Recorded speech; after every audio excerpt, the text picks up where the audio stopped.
নবীজি সাল্লাল্লাহু আলাইহি ওয়াসাল্লাম বলেছেন, আফদালুল জিহাদি কালিমাতু আদলিন ইনদা সুলতানিন জাইর। সর্বোত্তম জিহাদ ওই ব্যক্তি করে যে অত্যাচারী শাসকের সামনে সত্য কথা বলে। আজ আমরা ইতিহাসের এক গুরুত্বপূর্ণ মোড়ে দাঁড়িয়ে আছি। সারা দেশ জুড়ে তরুণ প্রজন্ম পথে নেমে গিয়েছে। তাদের উদ্দেশ্য একটি, প্রশাসনের কাছে একটি ন্যায্য দাবি তুলে ধরা। তাদের এই শান্তিপূর্ণ প্রতিবাদ কোনো রাজনৈতিক কর্মকাণ্ড নয়, কেবলমাত্র নাগরিক দায়িত্বের বহিঃপ্রকাশও নয়। তারা যা করছে তা সরাসরি ইবাদত, এবং তা নবীজি সাল্লাল্লাহু আলাইহি ওয়াসাল্লামের বক্তব্য থেকেই সাব্যস্ত।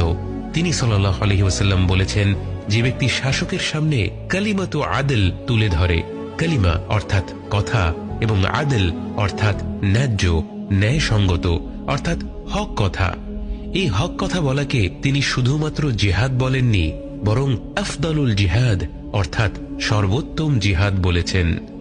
জুমার দিনে জামাতগুলো যখন রাস্তা পর্যন্ত পৌঁছে যায়, আমরা রাস্তায় সারিবদ্ধ হয়ে দাঁড়িয়ে থাকা মুসল্লিদের ইবাদতকারী হিসেবে চিহ্নিত করি।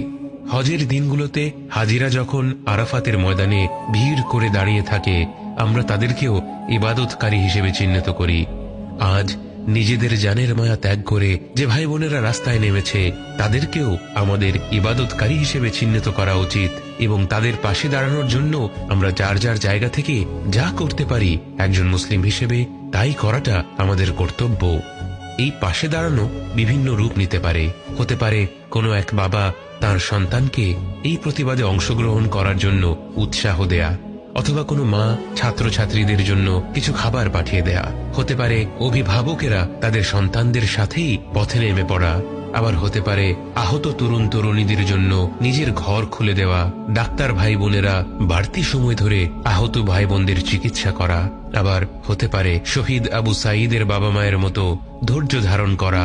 এবং অবশ্যই প্রতিটি মুমিন ব্যক্তির দায়িত্ব গোটা সমাজের জন্য এবং বিশেষ করে রাস্তায় নেমে পড়া ভাই বোনদের জন্য আল্লাহর কাছে একনিষ্ঠভাবে দোয়া করা।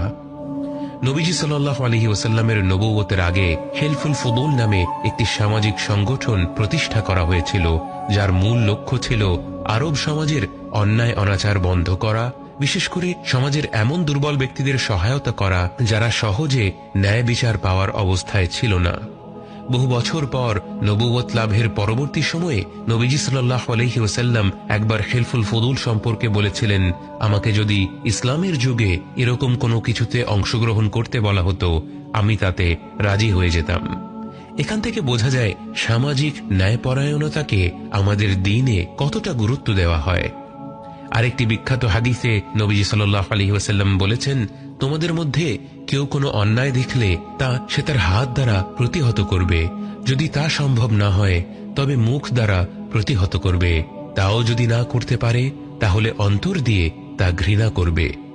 তরুণ সমাজের এই আন্দোলন শুধু কোটার বিরুদ্ধে নয়, বাস্তবে এটি সার্বিক একটি যোগ্যতা ভিত্তিক সমাজ গড়ে তোলার আন্দোলন। বছরের পর বছর যে অশ্লীল লুটপাট আমরা দেখে আসছি, যেখানে মেধার কোনো মূল্যায়ন নেই, অথচ চাটুকারী আর ধোঁকাবাজরা সাধারণ মানুষের সম্পদ অন্যায়ভাবে আত্মসাৎ করেই চলেছে। তরুণ সমাজ সিদ্ধান্ত নিয়েছে এই কর্মকাণ্ডগুলোকে শুধু অন্তরে ঘৃণা করে গেলেই চলবে না, এবার এর বিরুদ্ধে আওয়াজ তুলতে হবে। সারা দেশের প্রতিটি অঞ্চলের মুমিন জনগণের দায়িত্ব আজ তাদের পাশে দাঁড়ানো। আমাদের আলেম ওলামাদের উচিত প্রত্যেকে তাদের জায়গা থেকে এ ব্যাপারে নেতৃত্ব দেওয়া। বরং আলেম ওলামাদের আরো বেশি এগিয়ে আসা প্রয়োজন, কারণ যারা দুর্নীতি করছে তারা সবার আগে ইসলাম ধর্মকে ব্যবহার করে ধর্ম ব্যবসা করছে। যে চোর প্রশ্নপত্র ফাঁস করে শত শত কোটি টাকা আত্মসাৎ করে বলে সে যে টাকা চুরি করেছে তা সব আল্লাহর রাস্তায় ব্যয় করেছে, এতে কি ইসলামকে নিয়ে প্রহসন করা হয় না? এই বক্তব্যগুলোতে কি ধর্মপ্রাণ মুসলিম জনগণ আঘাত পায় না? আমাদের আলেম ওলামাদেরকে আজ আল্লাহ তাআলা এত বড় বড় প্ল্যাটফর্ম দিয়েছেন।